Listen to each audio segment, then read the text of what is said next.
हरे कृष्णा। आज आप सुनेंगे देवउठनी एकादशी व्रत की कथा। धार्मिक ग्रंथों में एकादशी का बहुत ही विशेष महत्व है, लेकिन कार्तिक माह के शुक्ल पक्ष की एकादशी तिथि पर विशेष रूप से भगवान की कृपा प्राप्त होती है। धार्मिक मान्यता है कि इस एकादशी पर भगवान विष्णु 4 महीने की योग निद्रा से जागते हैं, जिसे देवोत्थानी एकादशी भी कहा जाता है। इस दिन से शुभ और मांगलिक कार्य शुरू होते हैं और इस तिथि पर साधक व्रत करते हैं और विधि पूर्वक भगवान विष्णु की पूजा और लक्ष्मी माता की पूजा अर्चना करना चाहिए। साथ ही विशेष चीज़ों का दान भी करते हैं। मानता है कि इस एकादशी का व्रत करने से जातक के सभी तरह के पापों से छुटकारा मिलता है और साथ ही शुभ फल की प्राप्ति होती है। इस साल देवउठनी एकादशी तिथि की शुरुआत 11 नवंबर को संध्या काल 6:46 पर होगी, जो कि 12 नवंबर को संध्या काल 4:04 तक जारी रहेगी। ऐसे में उदय तिथि के नियमानुसार 12 नवंबर को देवउठनी एकादशी का त्यौहार मनाया जाएगा और इसी दिन व्रत भी रखा जाएगा। देवउठनी एकादशी व्रत का पारण 13 नवंबर को द्वादशी तिथि में सुबह 9:30 तक रहेगा। देवउठनी एकादशी के दिन व्रती भगवान विष्णु की पूजा सुबह 6:42 से कर सकते हैं। इसके अलावा 7:52 से सर्वासिद्धि योग में पूजा करना और भी फलदायी है। देवउठनी एकादशी का ब्रह्मा मुहूर्त प्रातः 4:56 से 5:49 तक है। यही शुभ मुहूर्त या फिर अभिजीत मुहूर्त सुबह 11:44, दोपहर 12:27 तक है और यही व्रत का पारण सुबह 6:42 से शुरू होगा और सुबह 8:51 तक। देवउठनी एकादशी के दिन ब्रह्मा मुहूर्त में उठकर स्नान करके साफ कपड़े पहने। इसके बाद पूजा घर को गंगा जल छिड़क कर पवित्र करें। इसके बाद भगवान विष्णु का ध्यान करते हुए व्रत करने का संकल्प लें। इस दिन घर की ठीक से सफाई करें और आंगन के और पूजा घर के बाहर भगवान के चरणों की आकृति बना लें। घर में ओखली पर गेरू से भगवान विष्णु का चित्र बनाएं। इस चित्र पर मिठाई, फल, सिंघाड़े, गन्ना, आंवला अर्पित करें और भगवान विष्णु की पूजा करें। आरती करके पूजा संपन्न करें और प्रसाद को वितरण करें।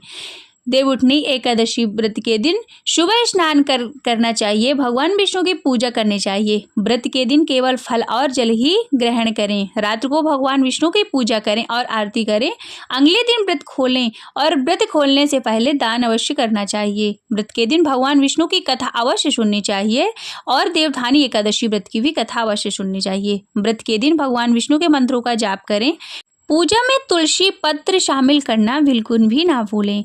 भगवान विष्णु का मंत्र है ओम नमो नारायणाय विद्महे वासुदेवाय धीमहि तन्नो विष्णु प्रचोदयात्। इस मंत्र का आप 108 बार या फिर इससे भी अधिक जाप कर सकते हैं।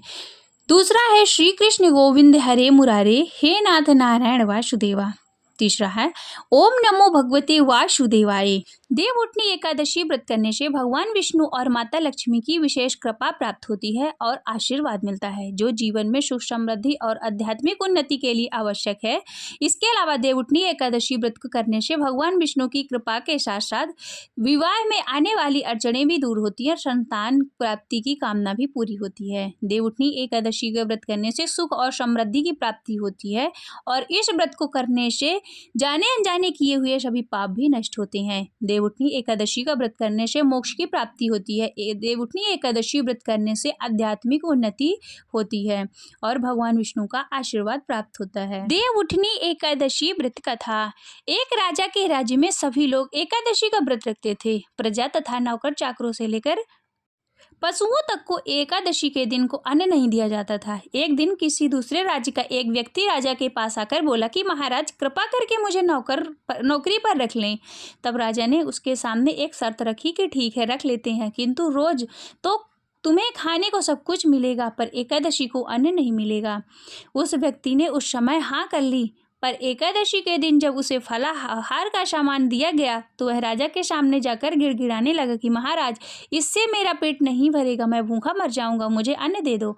राजा ने उसे शर्त की बात याद दिलाई, पर वह अन्न छोड़ने के लिए राजी नहीं हुआ। तब राजा ने उसे आटा, दाल, चावल आदि दिए और वह नित्य की तरह नदी पर पहुंचा। स्नान कर भोजन पकाने लगा। जब भोजन बन गया तो भगवान को बुलाने लगा कि आओ भगवान, भोजन तैयार है। उसके बुलाने पर पीताम्बर धारण किए हुए भगवान चतुर्भुज रूप में आ पहुँचे तथा प्रेम से उसके साथ भोजन करने लगे। भोजनादि करने के बाद भगवान अंतर ध्यान हो गए तथा वह अपने काम पर चला गया। 15 दिन बाद अगली एकादशी पर वह राजा से कहने लगा कि महाराज, मुझे दुगना धन दीजिए, उस दिन मैं भूखा नहीं रह सकता। राजा ने कारण पूछा तो उसने बताया कि हमारे साथ भगवान भी खाते हैं, इसलिए हम दोनों के लिए पूरा सामान दो। यह सुनकर राजा को आश्चर्य हुआ और वह बोला कि मैं नहीं मान सकता कि भगवान तुम्हारे साथ खाना खाते हैं, और मैं तो इतना व्रत करता हूँ, पूजा करता हूँ, पर भगवान ने मुझे कभी दर्शन भी नहीं दिया। राजा की बात सुनकर वह बोला कि महाराज, यदि विश्वास ना हो तो साथ चलकर देख लो। राजा एक दिन पेड़ के पीछे छिपकर बैठ गया। उस व्यक्ति ने भोजन बनाया और भगवान को शाम को पुकारता रहा, परंतु भगवान न आए। अंत में उसने कहा कि हे भगवान, यदि आप नहीं आए तो मैं नदी में कूदकर प्राण दे दूंगा। लेकिन भगवान नहीं आए तब वह प्राण त्यागने के उद्देश्य से नदी की तरफ बढ़ा और प्राण त्यागने का उसका दृढ़ इरादा जान शीघ्र ही भगवान ने प्रकट होकर उसे रोक लिया और साथ बैठकर भोजन करने लगे। खा पी कर वे उसे अपने विमान पर बैठाकर अपने धाम ले गए। और यह देखकर राजा सोचा कि व्रत उपवास से तब तक कोई फायदा नहीं होता जब तक मन शुद्ध ना हो। इससे राजा को ज्ञान मिला कि वह भी मन से व्रत उपवास करने लगा और अंत में स्वर्ग की प्राप्ति हुई। देवउठनी एकादशी की दूसरी कथा। एक राजा था, उसके राज्य में प्रजा सुखी थी। एकादशी को कोई भी अन्न नहीं बेचता था, सभी फलाहार करते थे। एक बार भगवान ने राजा की परीक्षा लेनी चाहिए। भगवान ने एक सुंदरी का रूप धारण किया तथा सड़क पर बैठ गए। तभी राजा उधर से निकला और सुंदरी को देख चकित रह गया। उसने पूछा कि हे सुंदरी, तुम कौन हो और इस तरह यहाँ क्यों बैठी हो? तब सुंदरी बने भगवान बोले कि मैं निराश्रिता हूँ, नगर में मेरा कोई जाना पहचाना नहीं है, किससे सहायता मांगूं? राजा उसके रूप पर मोहित हो गया और वह बोला कि तुम मेरे महल में चलकर मेरी रानी बनकर रहो। सुंदरी बोली, मैं तुम्हारी बात मानूंगी, पर तुम्हें राज्य का अधिकार मुझे सौंपना होगा। राज्य पर मेरा पूर्ण अधिकार होगा, जो मैं ही बनाऊंगी और तुम्हें खाना होगा। राजा उसके रूप पर मोहित था, अतः उसने सभी शर्तें स्वीकार कर ली। अगले दिन एकादशी थी। राजा ने हुक्म दिया कि बाजारों में अन्य दिनों की तरह अन्न बेचा जाए। उसके घर में मांस मछली आदि पकवाए तथा परोस कर राजा के सामने खाने के लिए कहा। यह देखकर राजा बोला कि रानी, आज एकादशी है, मैं तो केवल फलाहारी करूंगा। तब रानी ने शर्त की याद दिलाई और बोली, या तो खाना खाओ, नहीं तो बड़े राजकुमार का सिर काट दूंगी। राजा ने अपनी स्थिति बड़ी रानी से कही तो बड़ी रानी बोली कि महाराज, धर्म ना छोड़ें, बड़े राजकुमार का सिर दे दो। पुत्र तो फिर भी मिल जाएगा, पर धर्म नहीं मिलेगा।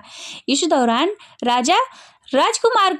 बड़ा राजकुमार खेलकर आ गया और माँ की आंखों में आंसू देखकर वह रोने का कारण पूछा तो माँ ने उसे सारी वस्तुस्थिति बता दी। तब वह बोला कि मैं सिर देने के लिए तैयार हूँ, पिताजी के धर्म की रक्षा होगी और जरूर होगी।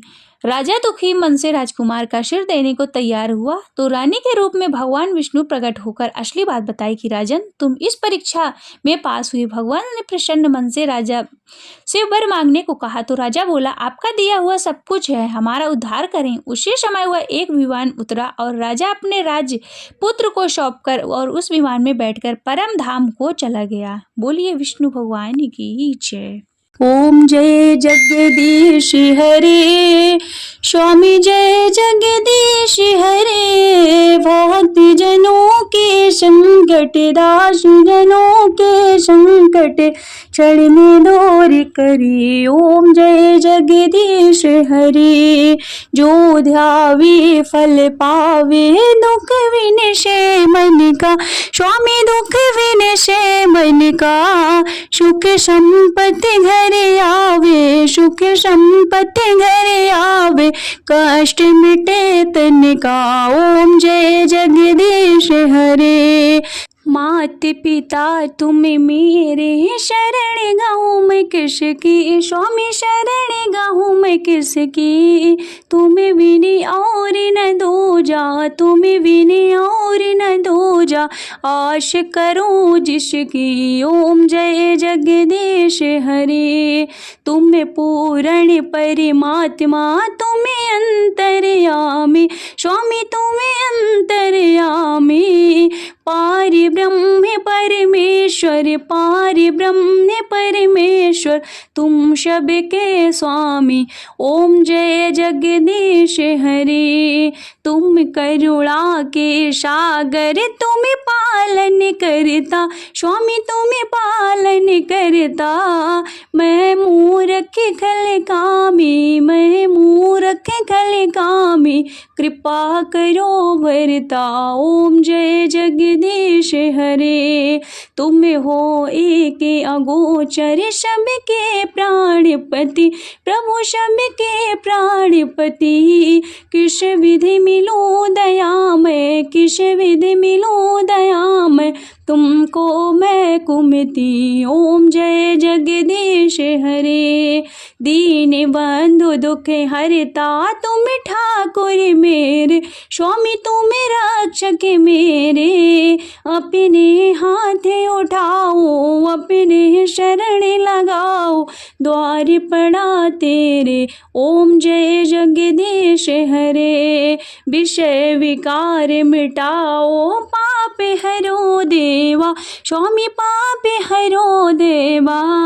श्रद्धा भक्ति बढ़ाओ श्रद्धा भक्ति बढ़ाओ संतन की सेवा। ओम जय जगदीश हरे। तन मन धन और संपत्ति सब कुछ है तेरा प्रभु सब कुछ है तेरा। तेरा तुझको अर्पण तेरा तुझको अर्पण क्या लागे मेरा। ओम जय जगदीश हरे। जगदीश्वर जी की आरती जो कोई नर गावे प्रभु जो कोई नर गावे। कहते शिवानंद स्वामी भजत हरि हर स्वामी मनवांछित फल पावे। ओम जय जगदीश हरे। ओम जय जगदीश हरे। स्वामी जय जगदीश हरे। भक्ति जनों के संकट दास जनों के संकट क्षण में दूर करे। ओम जय जगदीश हरे। ओम जय जगदीश हरे। बोलिए भगवान विष्णु की जय।